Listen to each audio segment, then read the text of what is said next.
We'll start, Divya.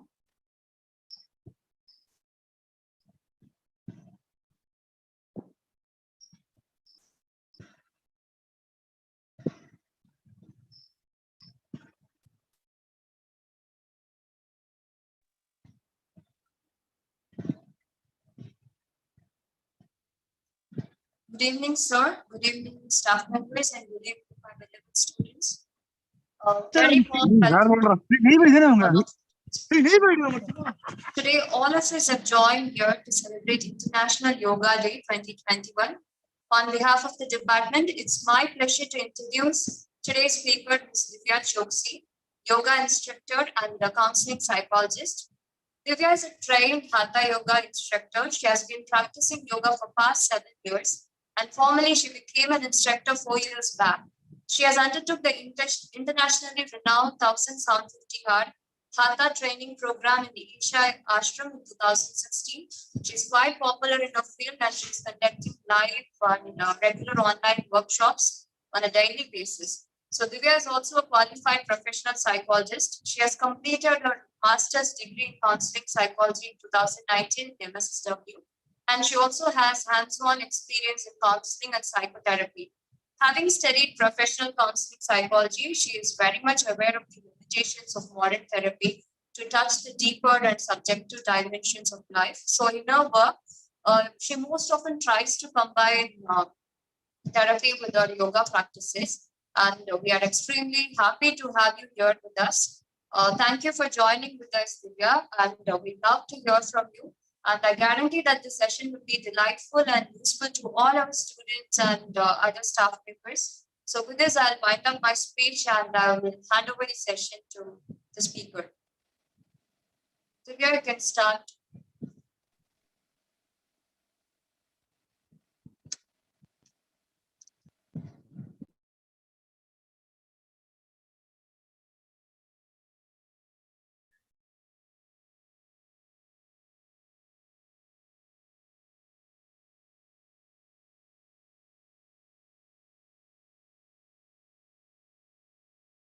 So, good evening, and thank you for the introduction. It feels wonderful to be able to connect with you all. Am I audible before I start? I just wanted to know if I was audible.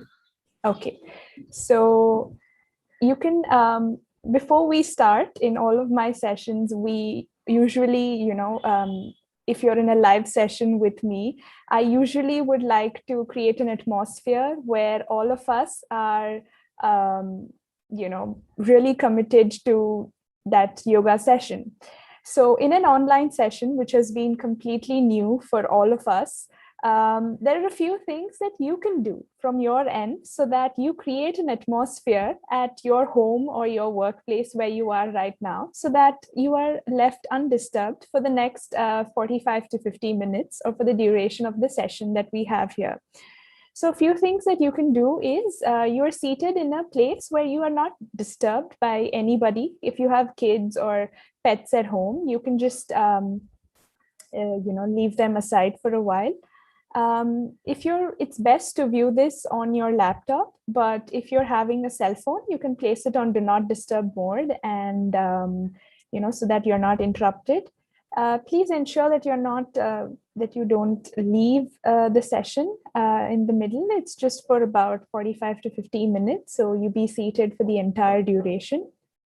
So these are the few things. I'm sure that all of us can, just follow these few things. Now, let's talk about what is the importance of today. Why is today celebrated as International Yoga Day? Do you know what it is apart from International Yoga Day today? Do you know what other natural occurrence is happening out there in nature other than something that we're celebrating? Anybody can unmute themselves and answer.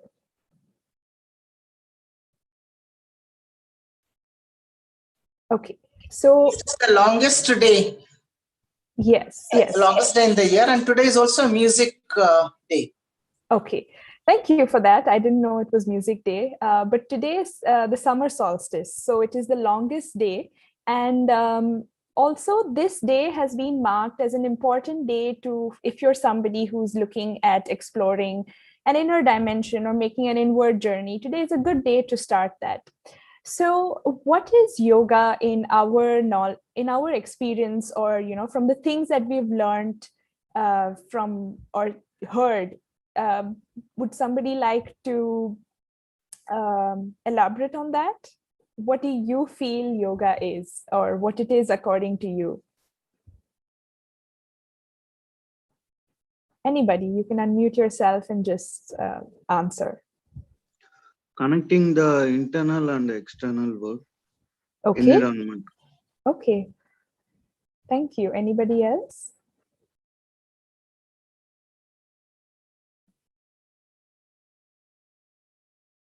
All right.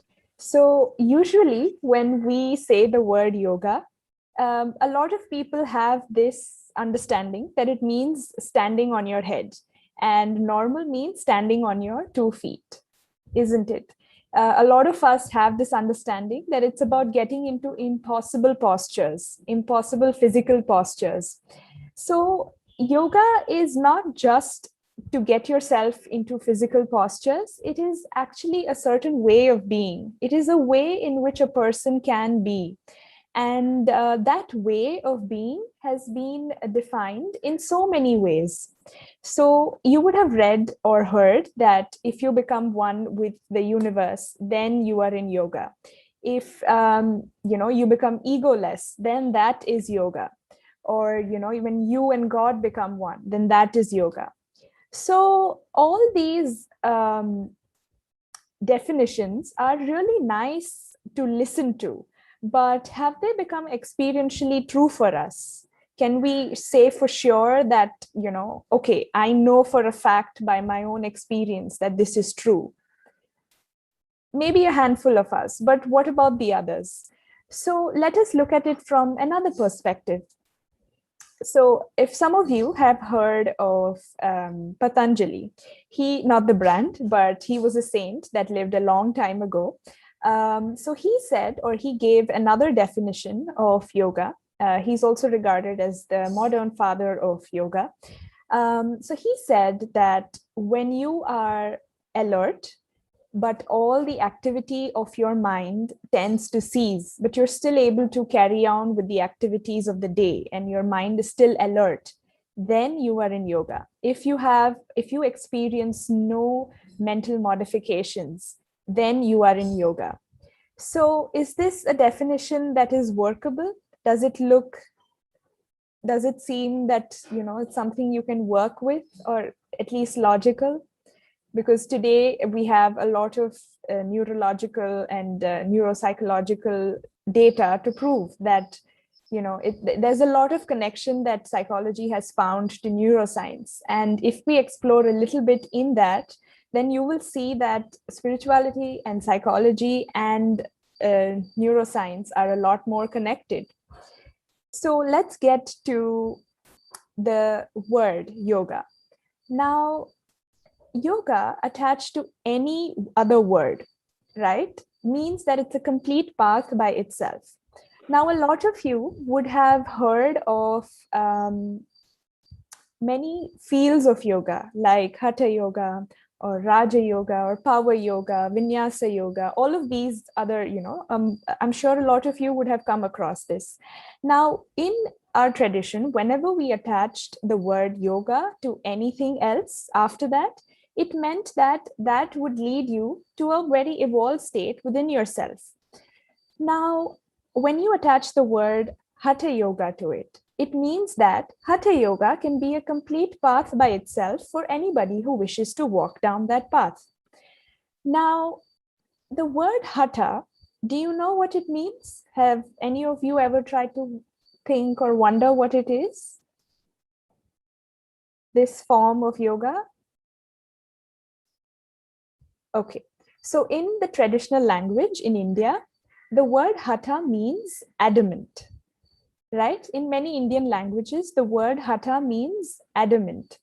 So that is the quality that you will need if you want to start with Hatha yoga.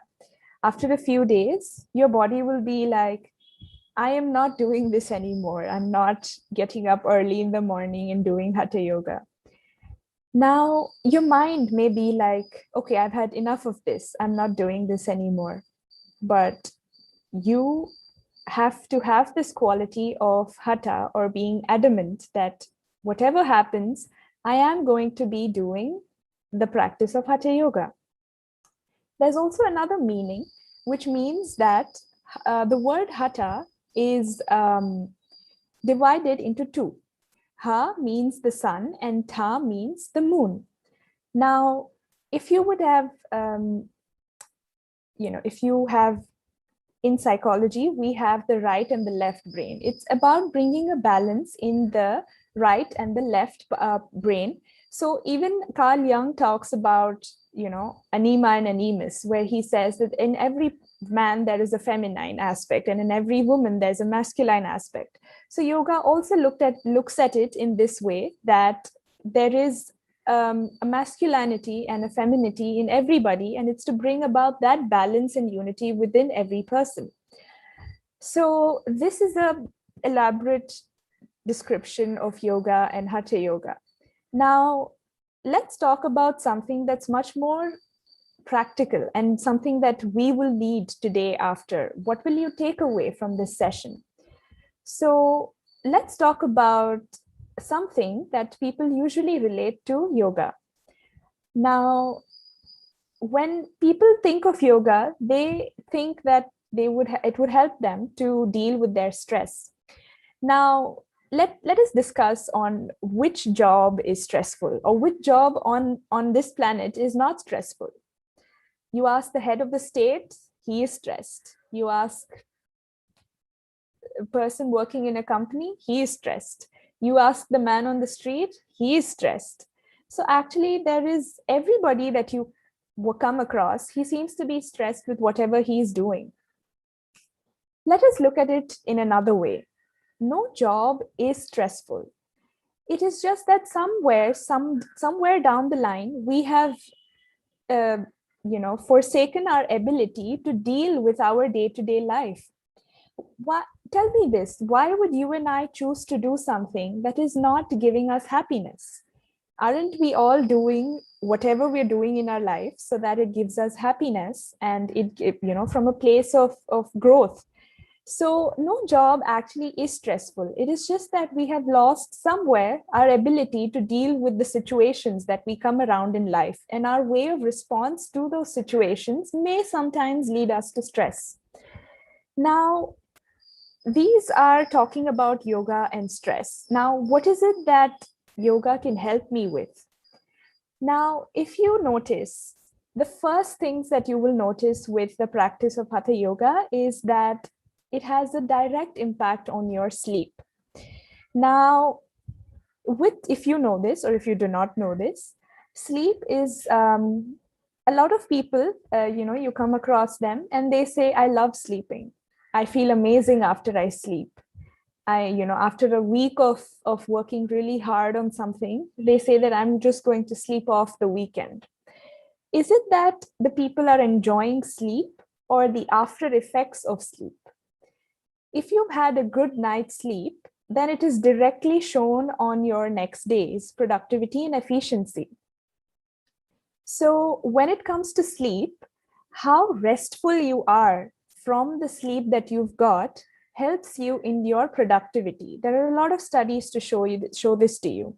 If you've pulled an all-nighter, the next day it has a direct impact on your biology, physiology, and mental states. Your efficiency and productivity drastically comes down, even if you've not slept properly for one night. So the first benefit of doing yoga is that it has a direct impact on your sleep. Maybe the hours of sleep that you are going through may come down, but the quality of sleep will surely tend to increase. And I can say this with proof that I just conducted an online session which got over last week, and with me were quite a few participants, and one among them, she kept a daily log. My session was for 3 weeks, and she kept a daily log of the different benefits that you can derive and how it affected her. She was from a psychology background, so she was really interested in finding out how is there a direct impact on yoga and these physical factors. So she noticed that her sleep is improving and the quality of sleep is also improving. She also went on to state that she didn't need my classes were happening at 7 in the morning, sometimes a little before that. So the first few days she had to wake up with an alarm, but just 1 week within our course, she said that I didn't even have to wake up with an alarm. I'm just waking up. I go to bed early and I'm waking up. So I'm sure that this is what is helping me, because before this, I was not able to do this. So, so sleep is one important thing. The next thing is memory and concentration. Now, suppose, I'm sure that all of you, when the situation was normal, we visited the library often enough. Now, if you walk into your college library and you notice that all of the books are, piled up in a heap, and you're in a real hurry, you just have to, you went there thinking that, you'll be able to pick your book and get out as soon as possible. But you entered the library and you notice that there's a heap of all the books in the library lying there. How much time will it take for you to rearrange it, look through all the books? You may find it, or you may not even find the book that you're looking for. So isn't it like that with the mind? Supposing you entered the library and it was completely arranged, all the books in some, subject wise, and in every subject it was alphabetically arranged with the number logged in properly. Don't you think it's easier? Don't you think it's easier to just pick the book and leave? Wouldn't it be a lot more systematic, organized? Don't we all wish that, just ourselves and the people around us were more organized and systematic? So the same is going to happen with the mind when we start with the practice of yoga, that our mind gets systematically organized. And it so happens that you may not even need to, go through your memory palace or do a lot of digging. Now, the second thing that happens with yoga practice is that it really helps with your concentration. Now, one thing that happens is, say you walk down the street and you meet your best friend. Now, you remember everything about the person, what they did, what they're doing now, what they've studied, their parents' name, everything. But there's one thing that you don't remember. Do you know what that is? It's their name. You go back home, you're sipping your coffee, and then you suddenly remember, oh, that's Ramaswamy. So, so it really, hasn't this happened with us a lot of times, that we're trying to remember something? It happens even in our exams, that we know the answer, we know everything, or in a quiz session, anything, we know it completely, it's at the tip of our tongue, but we do not recognize it. So again, yoga helps with concentration and memory. Now, productivity is something that it really helps with. From my own personal experience, in about 8 hours work can be effectively done in 4 to 6 hours. Now, all these are benefits and they will happen with regular practice of yoga. Now, what is the reason that we're doing yoga essentially for? Now, this question, if you can just brainstorm and answer me, it would be nice. Some of the organizations that you come across, they have their symbol as a lotus flower. Now, a lotus flower is used as a symbol for many of these, organizations that focus on personal development or spiritual development. Can you tell me why it's a lotus? I'm sorry, somebody has lifted their hands. Is it okay if I can just take questions after this in about 5 to 10 minutes? Yeah. So can someone tell me why a lot of these organizations have lotus as their symbol? Anybody? There are no wrong or right answers. Whatever you feel is right. Because it's on the water, but it doesn't get into that mud or anything like, it's there, but it's not touched. I mean, even a drop of water on it, it just floats. It does sit there, but it does not immerse into that. The weight of the lotus is just floating. I don't know to put it in a better word. Yeah. Okay, thank you so much. Anybody else?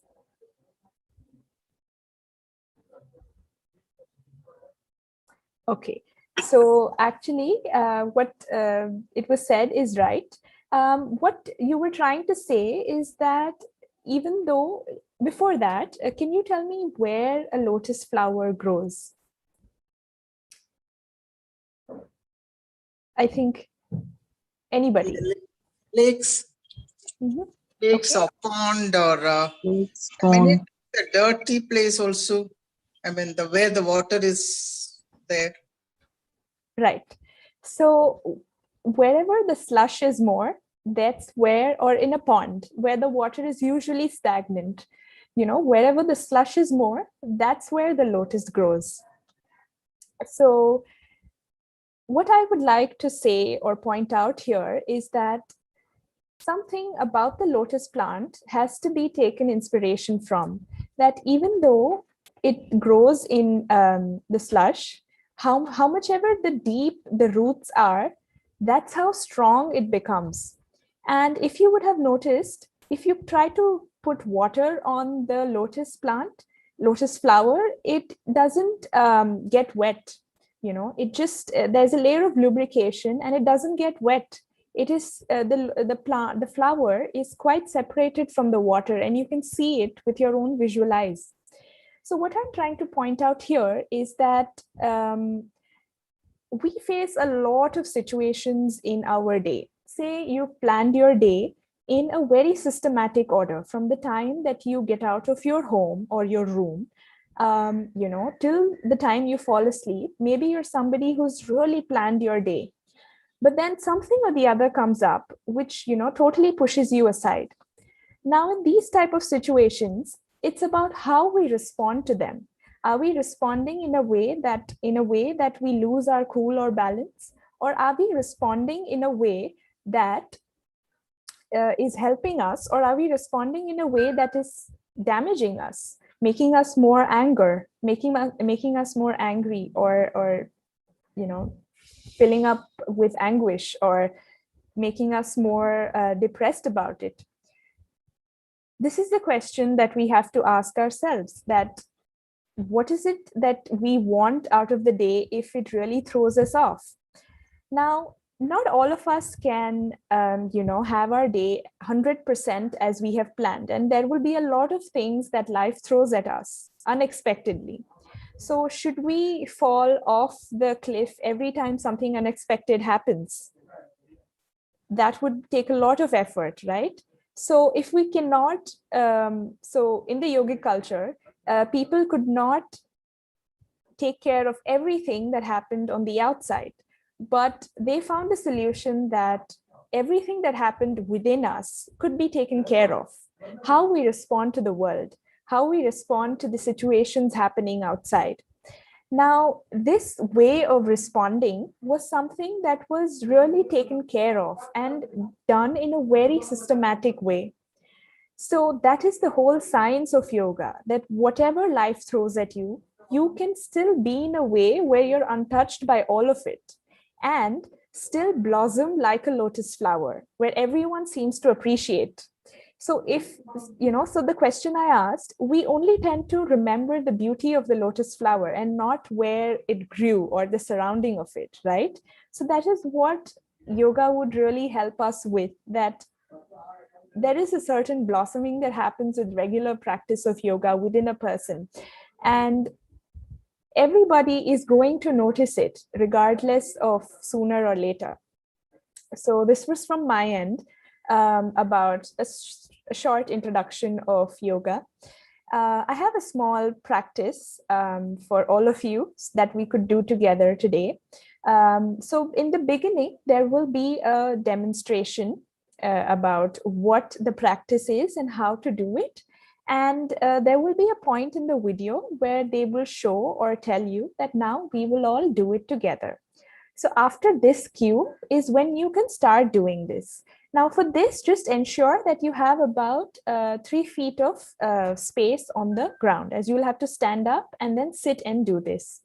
If any of you are going through or had, if you've had a surgery in the last 6 months, then please do not do this. If you have suffering from hernia, then also please do not attempt this practice. And I hope all of you are in somewhat empty stomach condition. If you've eaten something 1.5 hours before, then you can attempt this practice. This is something that I will be sharing the link of the practice with Divya. So you can always collect it from her. So let's start with the practice. I'm sure all of you might have some questions. So can I take that after I do this practice? We do this practice together. Okay, so we'll start with the practice now.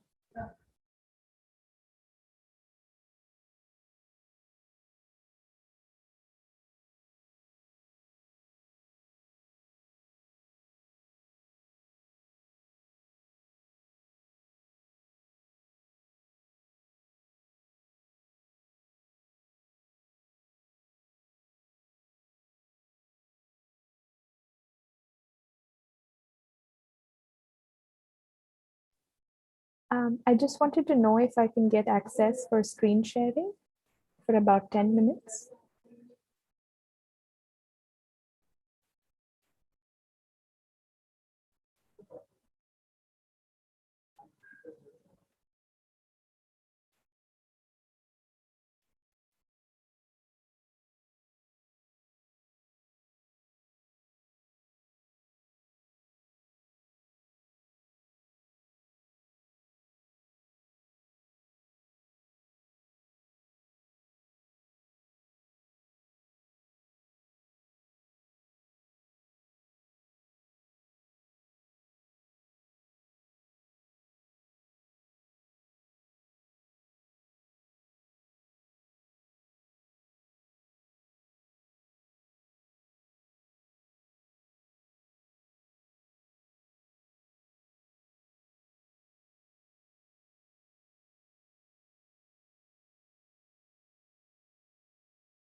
Okay, so until I can get the access for the screen, is there a question among all of you that you have that you'd like to ask?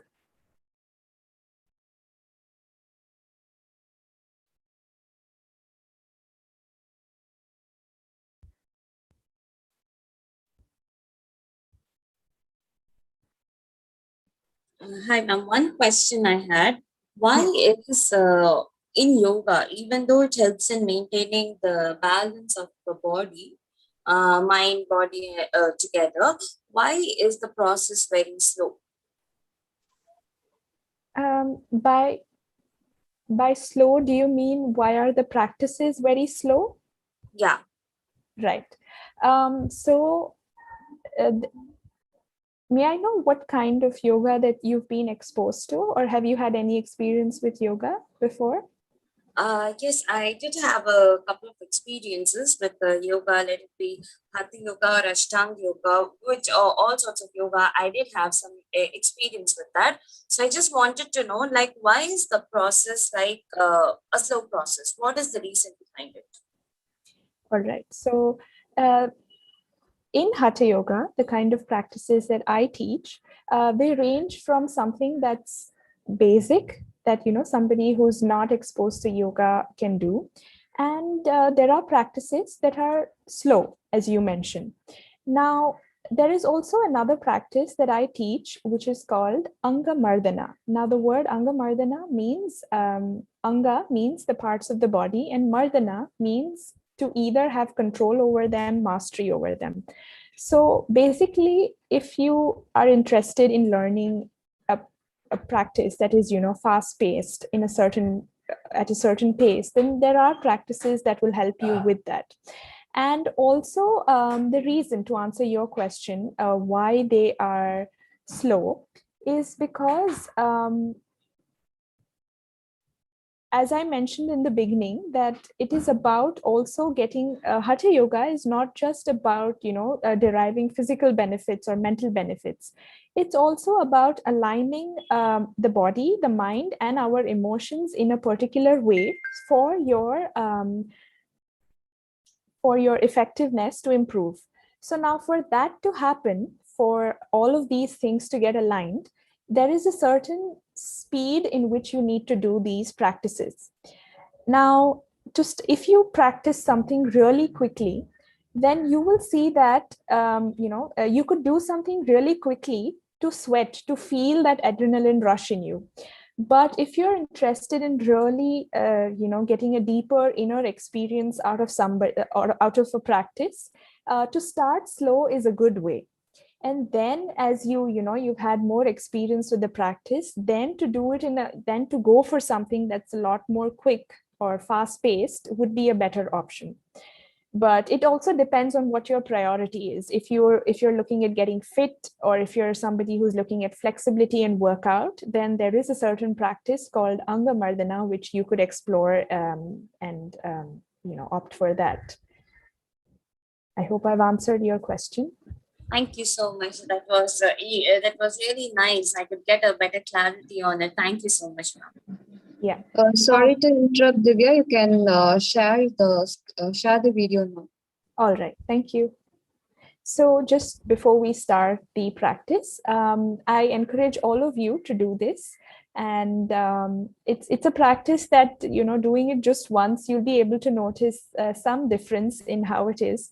So I encourage all of you to, give it an attempt of the video that we have today.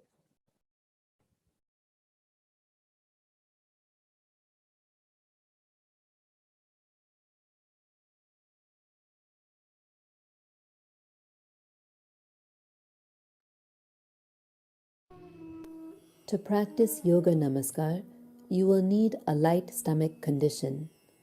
That is approximately 1.5 hours gap after having a meal. If you do not fulfill this condition, please skip this particular practice for now. Those with hernia and pregnant women in the 3rd or 4th month of pregnancy should avoid practicing Yoga Namaskar. Now we will learn Yoga Namaskar. This is a series of 7 steps. He will demonstrate one full cycle. Please observe. Stand with your feet comfortably apart and parallel to each other. Keep your arms and shoulders loose and relaxed. Eyes open. Focus on a point in front of you.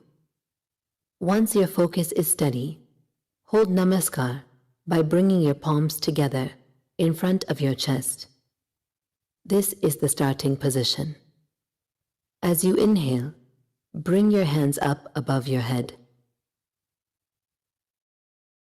As you exhale, bring your hands downward so that the heels of your palms come behind your neck. As you inhale, bring your hands straight up. As you exhale, bring your hands down in front of your chest. This is step 1. You do the same thing twice more. Step 2. As you exhale, make a sound from the pit of the throat.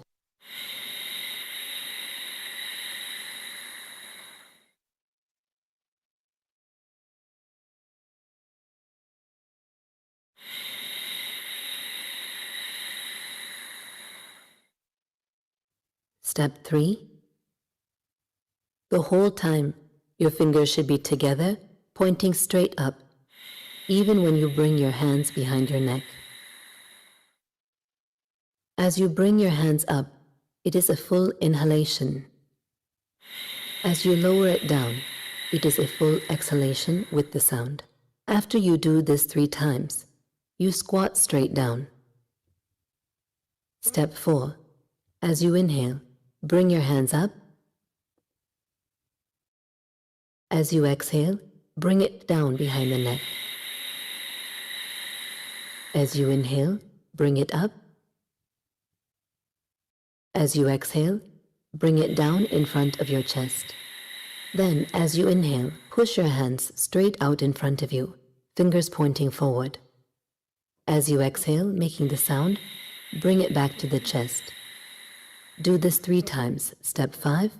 As you inhale, bring your hands up. As you exhale, bring them down behind the neck. As you inhale, bring your hands up. As you exhale, down in front of your chest. As you inhale, straight out in front of you. As you exhale, back to the chest. Once more, step 6, inhale, hands up.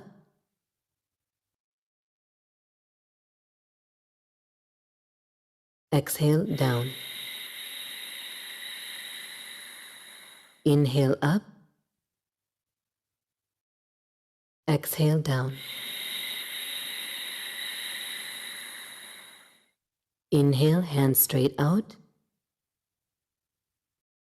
Exhale, hands to the chest. Now step 7. As you inhale, push your hands straight out. Bring your knees to the ground. Lean forward and place your forehead on the ground. Stretch your arms above your head. Rest your palms on the ground. Place your hands together so that the thumbs and pointing fingers are touching, forming a triangle. Your elbows should be slightly bent. This is Balasana. Stay here until your breath stabilizes, or for a minimum of 2 minutes.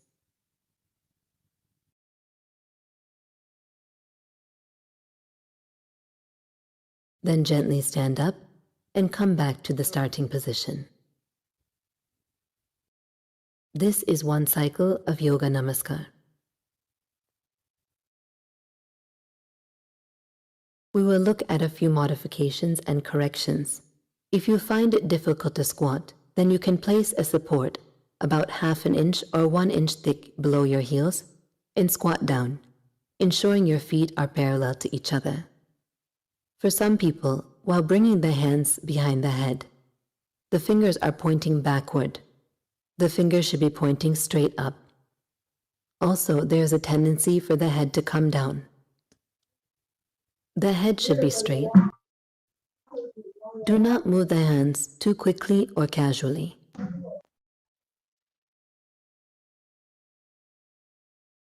There should be slight tension in the arms as you do the movement.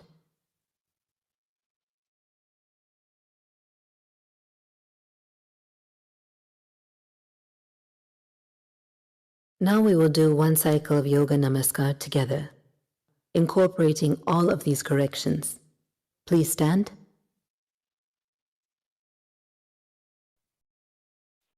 You can all stand. We will start the practice together now.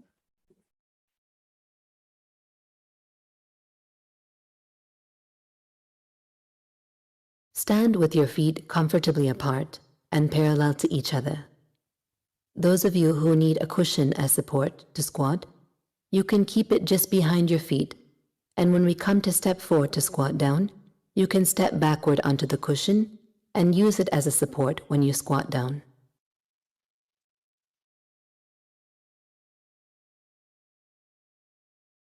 Eyes open. Focus on a point in front of you. Once your focus is steady, hold Namaskar in front of your chest. This is the starting position. Step 1. As you inhale, bring your hands up. As you exhale, with the sound, bring your hands down behind your head. As you inhale, bring them up. As you exhale, bring them down to your chest. Do this twice more. Step 2, bring your hands up with a full inhalation. Bring your hands down with the full exhalation. Inhale, hands up. Exhale, hands down to the chest. Step 3, inhale, hands up. Exhale, hands down behind the head. Inhale, hands up. Exhale, hands down to the chest. Now squat straight down. If you need a cushion, you can use it as a support. Ensure your focus is directly in front of you. Step 4, inhale, hands up. Exhale, hands down. Inhale, hands up. Exhale, hands down. Then, as you inhale, push your hands straight out. As you exhale, bring your hands towards your chest. We'll do this twice more. Step 5, inhale, hands up. Exhale, hands down. Keep your head straight. Inhale, up. Exhale, down. Inhale, straight out. Exhale, back. Step 6, inhale, hands up. Exhale, hands down. Inhale, hands up. Exhale, hands down to the chest. Inhale, straight out. Exhale, back. Step 7, as you inhale, push your hands straight out. Bring your knees to the ground. Lean forward and place your forehead on the ground. Stretch your toes behind you. The body should be sitting upon your heels. Place the hands together on the ground so that the thumbs and pointing fingers are touching, forming a triangle. Your elbows should be slightly bent. Stay here in Balasana until your breath stabilizes.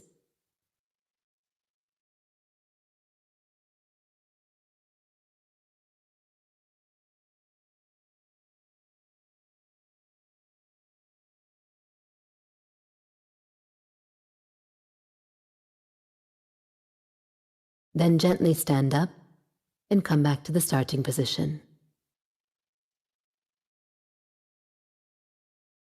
When you are finished, you can sit comfortably.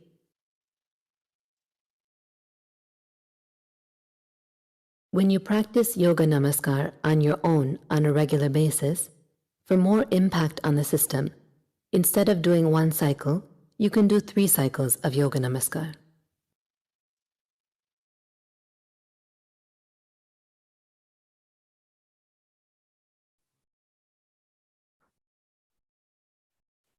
So this was the practice that I hope you all could do it. And some of you might have, why don't I hear from you? How did you find the practice? Anybody, you can unmute yourself and please go ahead. I found it very relaxing and very nice after doing it. Okay. So do all of you remember the steps? Just to go over the steps once again. So there are 7 steps to the entire practice. You stand with your feet comfortably apart and you hold your hands together in front of your chest. Your eyes are open in this practice. You look at a point in front of you and whenever you're ready, you start with the practice. Now you take your hands up and take it behind your head. Now, when they go behind your head or whenever you're exhaling, then you have to make a sound from the pit of your throat. And when you bring it up, And again, bring it down in front of your chest. Again, you have to make a sound with an exhalation from the pit of your throat. Now you do this 3 times. After this, you squat straight down. Now, after you've squatted down, in case you have some physical limitations that you cannot squat down fully, then you can always use a cushion which is firm and 2 to 3 inches thick. You can place the edges of your heels on that and then squat straight down. Now, with your feet parallel together, then again, you lift your hands up and take them back and bring them up and bring them in front of you. And there's an additional step that we will do here in addition to bringing our hands up and down, which is we will push our hands straight out in front of us. And when we bring the hands back, we will do this with an exhalation. So a simple way to remember is that whenever the hands are going away from the body, it is an inhalation. Whenever the hands are coming towards your body again, it is an exhalation from the pit of the throat. Now, after this, after the 7 steps, you bend forward and place your hands in such a way that your upper arms are on the ground and your index fingers and thumbs are touching together, forming a triangle like this. After doing this, you stay there until your breath stabilizes or for 2 minutes. And after that, you can come back to the starting position. This is 1 cycle. Like this, you can do 3 cycles. So this was the practice. I hope all of you can continue doing this. Is there a question? Now we have a few minutes for questions and how you felt the session was. Anything that you would like to share your previous experience about yoga. So would any of you like to ask questions or clear doubts about the practice that we had?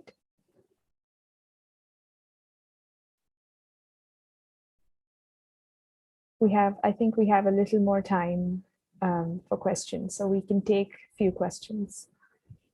Excuse me, ma'am. Yes. Is there any difference between Surya Namaskar and Yogic Namaskar? Yes. So Surya Namaskar, what you're asking is a completely different practice.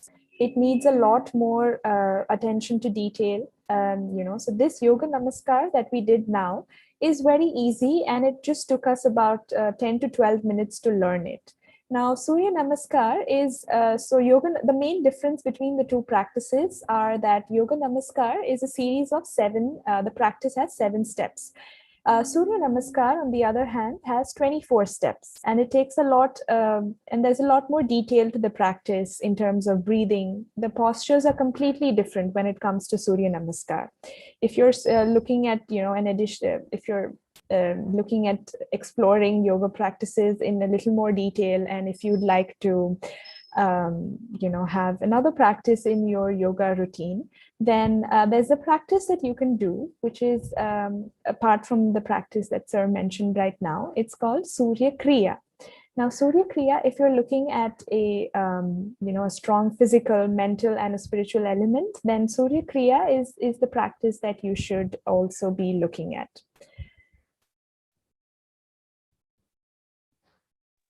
Is there any specific timing to perform this yoga namaskar, or morning time is only there, or evening also we can do? Right. So whenever you wish to do yoga namaskar, you can. But the ideal time to do any yoga practice is either in the morning. It doesn't have to be very early, or it's is usually in the morning or in the evening after 4:30. Now, the reason why it's before, say, about 8:30 in the morning or after 4:30 in the evening is because we live in an equatorial or a tropical climate where, and in Chennai, the temperatures seem to get really high as about 38 to 40 degrees. And you would have noticed that whenever you do yoga, sometimes you sweat or there's some amount of heat that's generated in the system. So even if you're doing it in an air-conditioned room, sometimes you will generate heat or sweat in the system. Now, if you're doing it at noontime, it's not very conducive for your body and for your health. So choosing a time which has a temperature range of about 24 degrees Celsius is an ideal temperature to do yoga in. Anything below plus or minus 8. So anything from 16 degrees Celsius to 32 degrees Celsius is an ideal temperature to do yoga. And the time of the day that supports these temperature is either in the morning, which is before 8:30 or, by 8:30, or after 4:30 in the evening. If you do it at these times, it's much more conducive for you to do it. Okay, ma'am. When I was doing the introduction, I noticed somebody raised their hands. I think it was Mr. Parthiban who had raised his hand. I'm not sure if they still have a question or if it was a clarification. I don't want to miss out on anybody. So if you still have a question, please go ahead. Good evening, ma'am. Good evening. Yeah, I have a question. Yeah.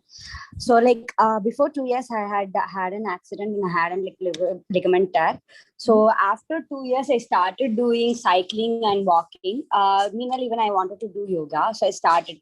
But I don't feel any stress or pain when I do walking or cycling. But when I do yoga, I do feel a pain in the place where I had ligament tear. Why so it happens? May I know where exactly is it that It's in my knee. It's in my knee. All right. So something about the knee is a little more delicate. It first needs to be checked with a physician, especially, why is it still hurting? It's maybe because also if you're, you could ask your yoga instructor. The reason why I'm not able to answer it completely is because I don't know the history of your illness and of the ailment. And also, what you could do, one thing is, did it hurt while you did Surya Yoga Namaskar? Did it hurt? Yes, ma'am. But I don't have any pain or strain when I do cycling and walking. Okay.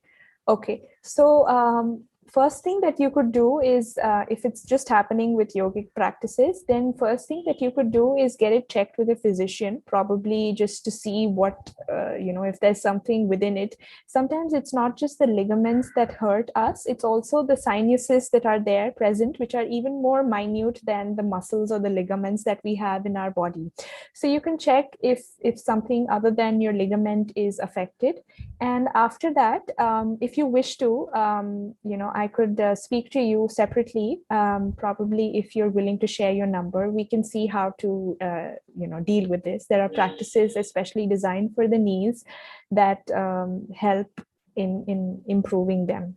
So I'll have to speak to you in a little more detail to see why this is happening. Is that okay? Would you like to leave your number back so that I can communicate? Yeah, sure, ma'am. Sure. Yeah. Okay. May I know your name, please? My name is Shalini. Okay.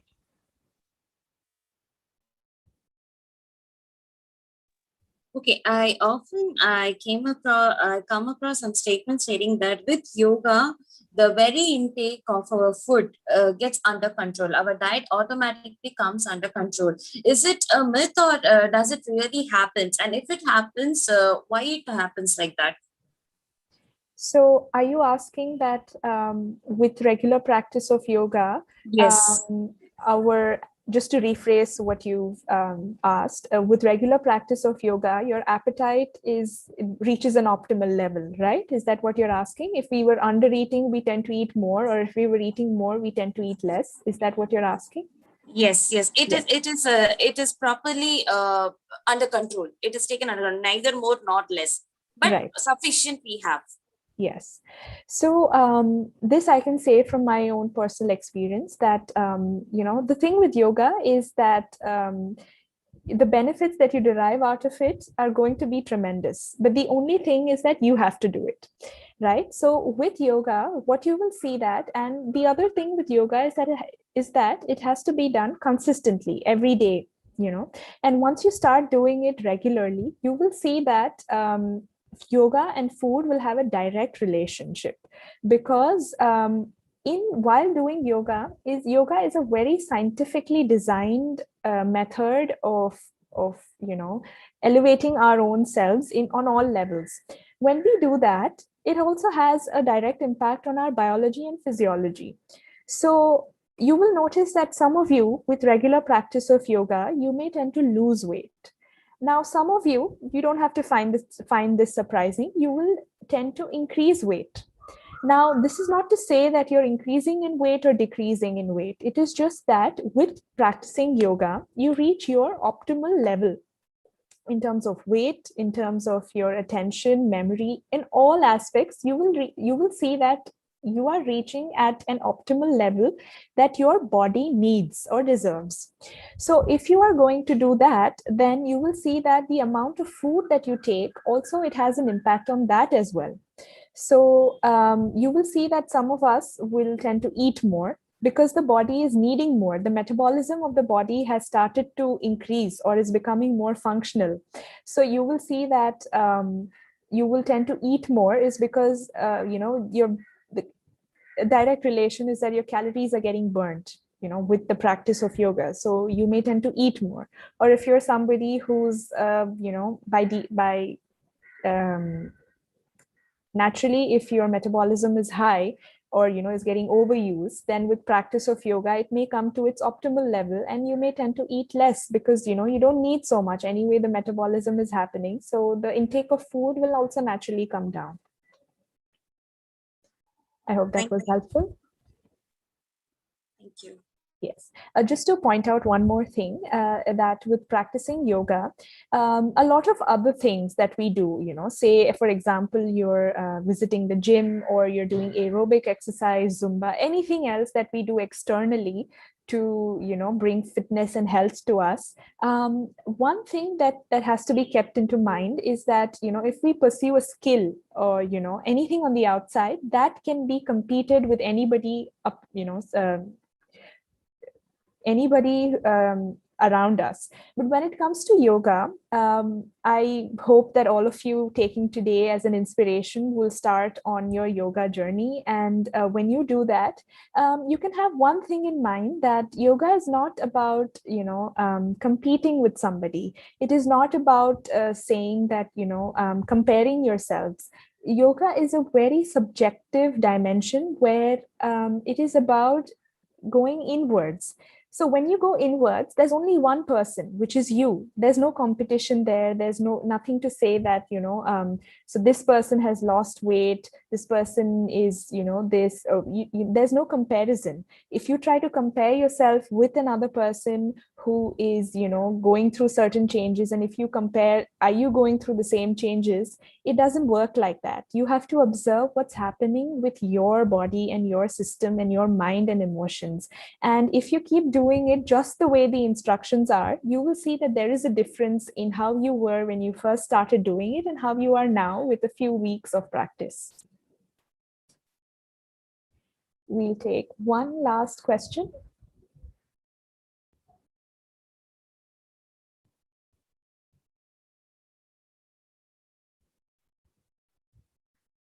All right. So if there are no more questions, then I would like to hand it over back to Divya. Thank you so much. To me, it's very surprising how 1 hour just flew by. If you're interested in, diving deeper into these practices, please feel free to reach out to me. I will, leave my contact number on the chat. Please do, send me a message about how you felt about the session. If you have any more things that you'd like to share, or anything else that you felt, you'd like to go deeper into your journey, please feel free to reach out to me. I'm just leaving my contact details on the chat. And I hand over to Divya. Thank you so much for giving me this opportunity, for reaching out to all of you. Thank you, ma'am.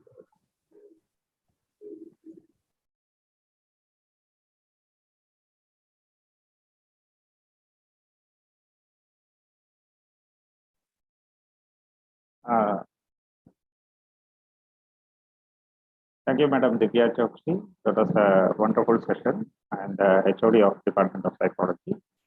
I'd like just hand it over to Aditi Atraya for the Thanksgiving.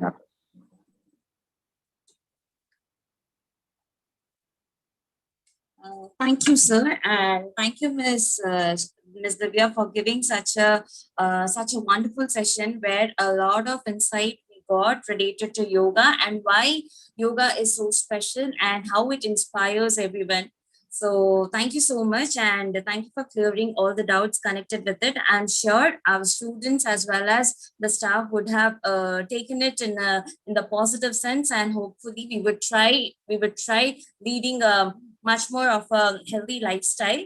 So last but not the least, thank you, our HOD sir, thank you, our dean, our president, and the event organizer from our university who gave us this opportunity that where we could with their assistance and support we could make a session on that too, on a special day like International Yoga Day. We could have a session.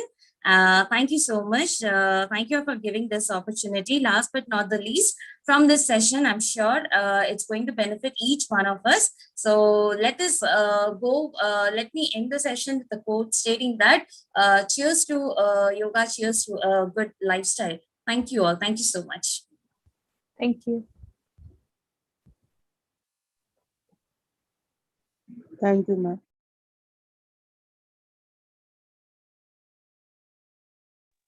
Thank you, ma'am. Thank you, ma'am.